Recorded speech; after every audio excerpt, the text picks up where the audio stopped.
Hello and welcome to Second Act Workshop. If you clicked on for the first time, this is a channel about retirement life. Recently retired at the end of 2025, and so a lot of it is talking about that retirement lifestyle. What person like me, some of the things that I'm coming across. I try to share those with everyone. According to the thumbnail, this is about this particular video. I've been trying to make it for for at least a week now, but because life happens, which actually fits in with what we'll be talking about today.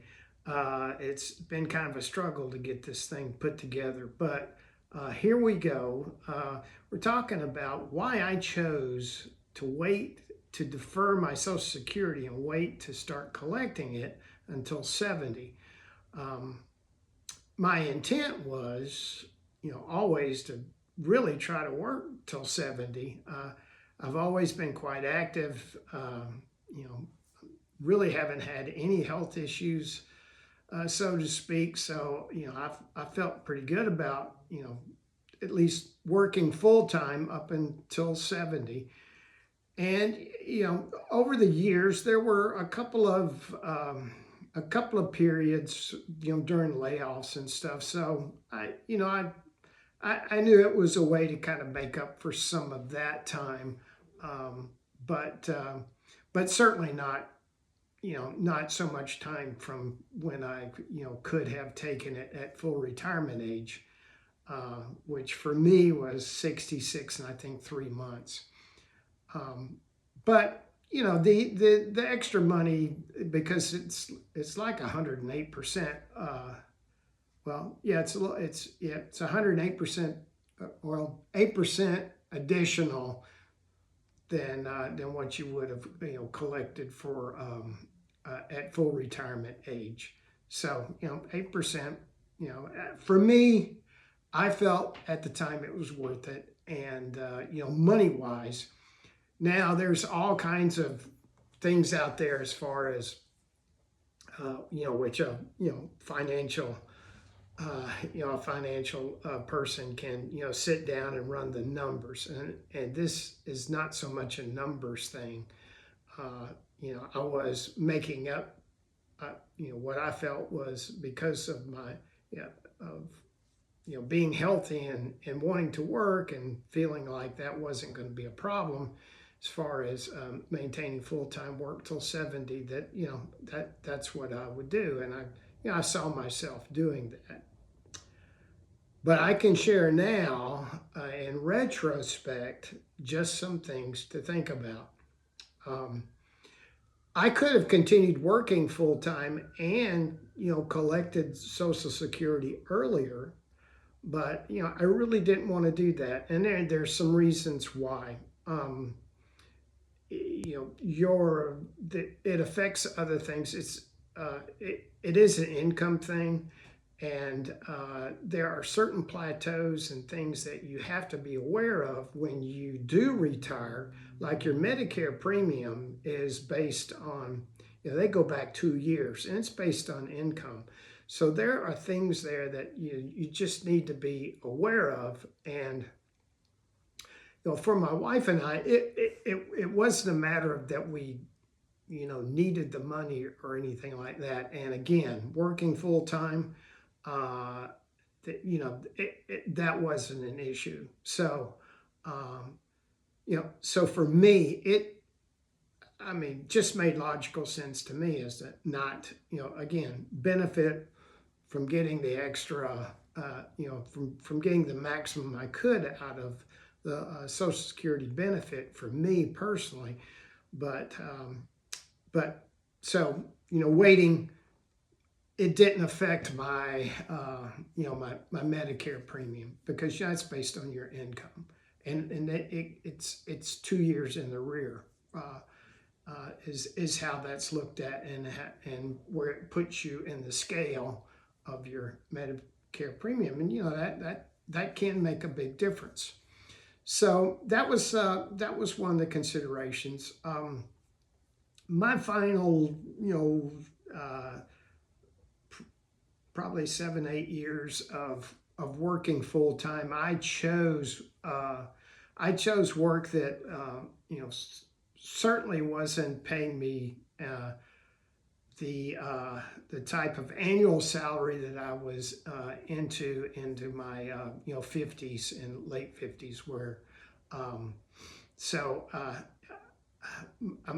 my last position, I was 6 years working with a nonprofit. And for most of us working in the nonprofit world, or which a lot of those are ministry related, yeah, the salaries are just, as far as the private sector, they are below that. And again, that was a decision that wasn't made on financial basis. That was a decision made on, this is something that I can do that benefits other people in society in general. And working with the nonprofit, that was I've been involved in nonprofits for 25 years or more, maybe 30 years. So um, I've had different nonprofit paying positions. So I'm quite used to understanding that you don't take a job in nonprofit for the money. Let's put it that way. And so that's never been that was not a consideration. So yes, especially the last 6 years or so, 6 or 7 years, you know I was looking to step down a little bit, and especially in knew that I was tailing off as far as my earning power. And so, and again, taking that into consideration. So, uh, looking ahead, what retirement was going to look like, knowing I wasn't going to be pulling down the, huge private sector salaries and retirement. What is the lifestyle that my wife and I are used to, and how can we fund that? That was kind of the considerations. Now, again, we've been very blessed. You know, we are, I don't know if we would be described as wealthy or rich. I'm sure considering the rest of the world, we are. But even in the situation that we're in now, even in this country, we're going to be very comfortable. And that has to do with our lifestyle. That has to do with lack of debt. That has to do with money that we have put aside, and my wife will, between the two of us, money that we've put aside in 401ks and retirement plans and other things. We've got money that sits outside of those retirement funds and stuff too. So we are fine.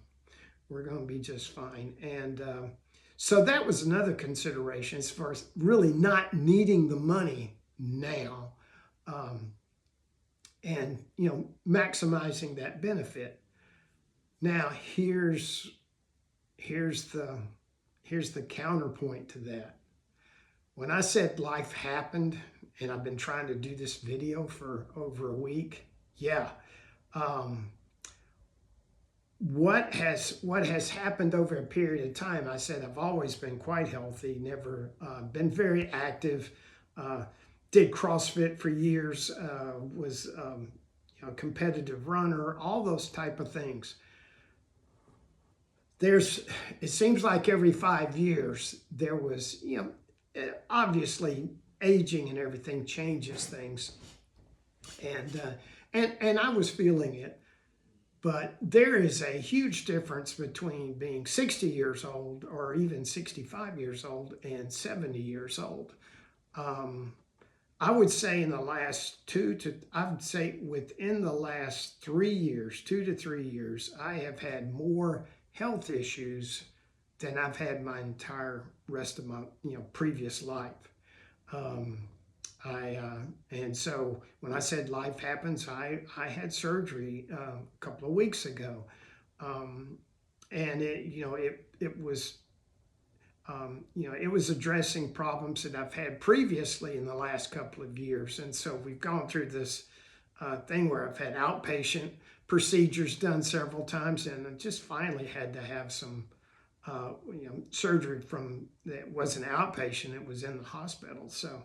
Um, so anyway, that when you suddenly realize, and I actually told my oldest sister that I said if I'd realized some of this earlier, I might have reconsidered, retiring a few years earlier than that, than 70. And what happened was I retired at the end of 2025. I turned 70 in February, so I figured for me at the end of the year, December 31st was a good cutoff place for me, realizing that I wasn't going to get a check. But like I said, we're certainly in a situation where that wasn't a problem. Not receiving funds for several months from a job.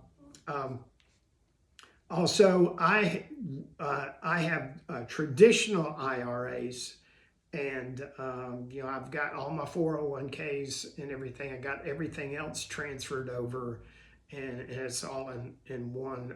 It's in a traditional IRA, so it's not a Roth or tax free. At the time, there are financial planners that can certainly vouch for a lot of this, but there was a time period where again the conversions didn't make sense for me.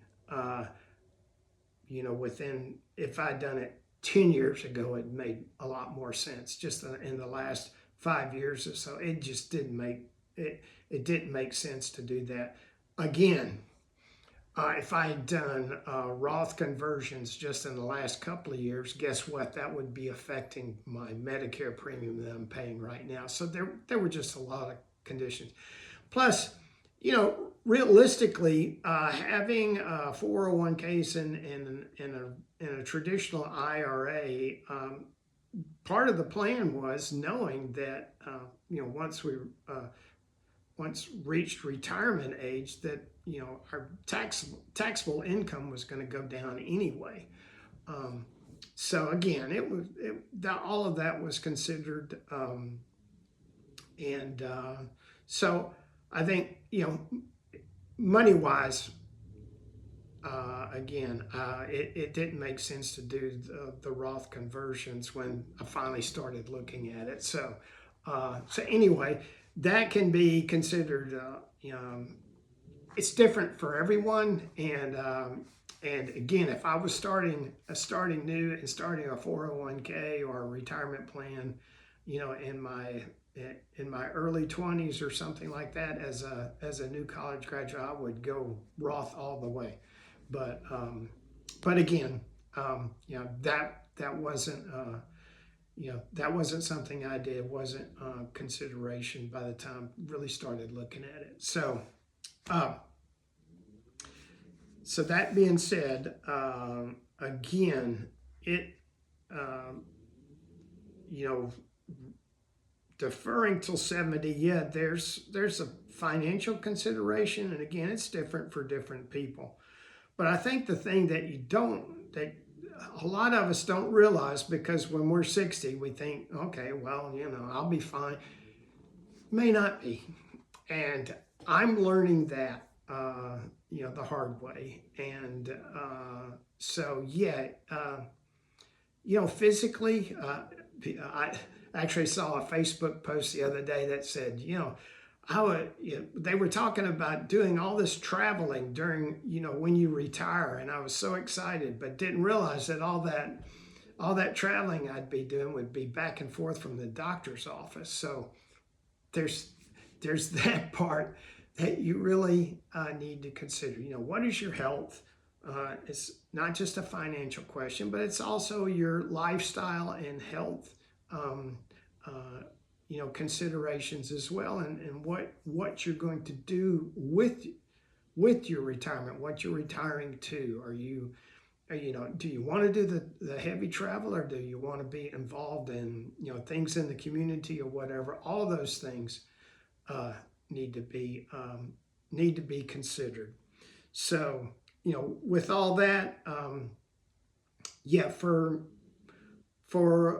some of us, it might not, you might actually want to benefit from years earlier of just, physical health and time and all that in retirement, rather than waiting for that magic 70 number. And I know there's some people still working full-time past 70, but that's not me. And I am happy with where I'm at, as far as how I've worked into retirement now, and some of the things that I've got going on. But I tell you what, I did not count on health issues and things like that either. So, but yeah, retirement is great. I'm